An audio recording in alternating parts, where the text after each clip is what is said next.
mean, a lot of my work over, you know, whatever, the past 10 years is very much focused on expressing what it means to be Indian American, to have an identity that's of two cultures, you know. I feel American, I feel Indian, I feel both, I don't feel either, you know, all at the same time. So it's important for me to express that in the music, because Indian Americans are a relatively new part of the American cultural landscape, you know, and my generation is probably the biggest one so far that's really making a different cultural impact, you know.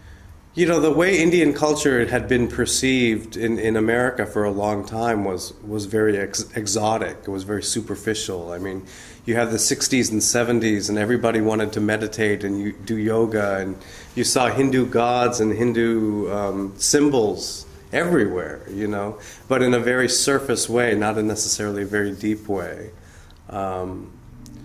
And so it's always been important to me to when I'm representing things that are Indian, I want to represent them with integrity and depth. I don't want to be exotic and superficial. I mean, if I did that, I would be selling my culture, my ancestry very cheaply, and you know, I don't want to do that. So, you know, and the other component when we're talking about music is in the same way I feel integrated and complex, you know, intertwined in a complex way between being American and being Indian. I want the music to represent that too. And you see a lot of situations, and it's not only unique to Indian ideas and Western ideas. You see many cultural collaborations where the people aren't really collaborating. You have two musicians from two different parts of the world. They're playing in the same room, but they're not playing together. You know what I mean?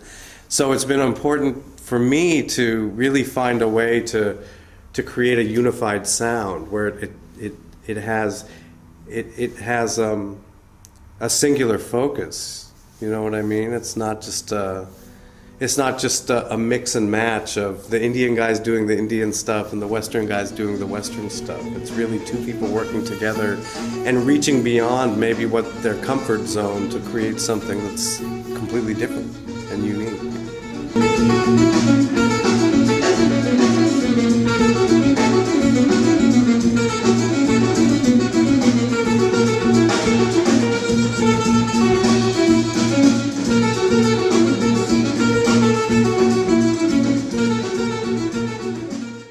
Yeah, I never describe anything I do as being Indo-Jazz fusion because of that. Because Indo-Jazz fusion, it's not only a description, but it describes a point in the history of the music where, you know, there are always exceptions for sure, but a lot of the 60s and 70s stuff for me does not sound like a seamless collaboration. It sounds like, and I respect the idea of trying to reach across, you know, these big geographic boundaries and creating something different. But my perspective is different though, because I'm doing this because it's an expression of who I am. I'm not just a guy who's interested in Indian music, you know. I have this blood in my body, you know, so it's a different manifestation.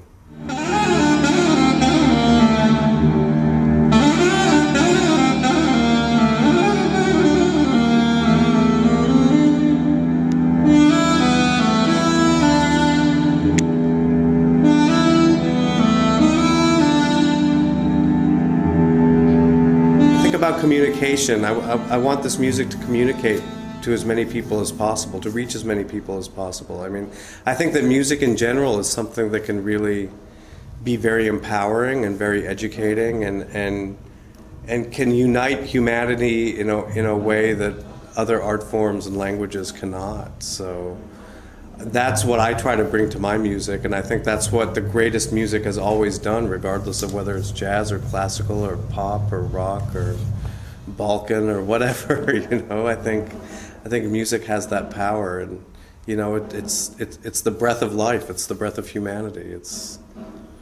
Creators of music have to think about that when creating their music, and listeners of music have to be open to that as well. So it's an educative process for sure.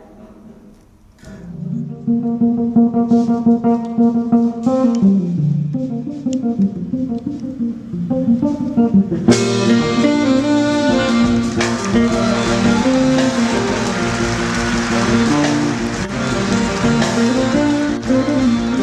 I'm not interested in playing anything. I mean, I'm more interested in being an individual, you know, and I think everybody that makes a difference in music, again, in jazz, in other types of music, anybody who pushes the music forward and really reaches an audience is always doing something new, is always doing something that no one else can imitate. You know, it's not important to me to be able to play.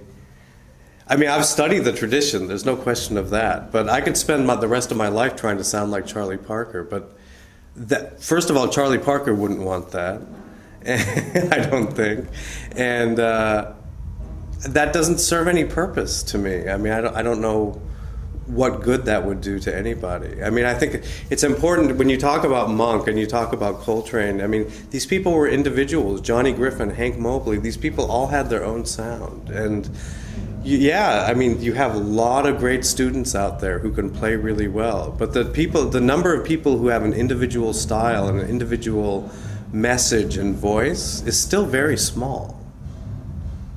And I mean, I think it's amazing when you can recognize somebody in a few notes. I mean, that's when you know that that person has really done something different. And it doesn't matter whether you even like them or not. The fact that you can recognize them is very important. And I think, I mean, the reaction I get from people is very much the same. I mean, I have a very unique sound and a very unique approach, and you know, and I've always been,